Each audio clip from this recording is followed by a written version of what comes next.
Kung alam mo naman na maraming talamak na magnanakaw dyan sa inyo, aba, siguraduhin mo na, mag-mini CCTV ka na, manigurado ka na, at baka mamaya, ikaw na tirahin yan.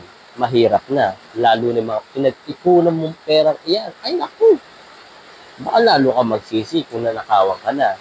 Kaya, i-ready mo agad, i-adjust mo agad ang utak mo. Bumili ka agad nito, mini CCTV. Kasi ito, hindi ka agad makahalata ng mga magnanakaw. Kung sakaling meron ka na nito, lagay mo lang sa mga gilid-gilid ng bahay mo.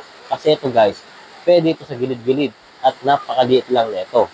Magnetic na rin siya at meron na siyang stand. Kaya pwede siyang itikit sa mismong gilid-gilid ng iyong bahay na hindi makikita agad ng mga magnanakaw. Kaya guys, kung gusto nyo bumili nito, ayan, nasa yellow basket ko lang to guys. Check out mo na, baka biglang maubusan ka agad eh.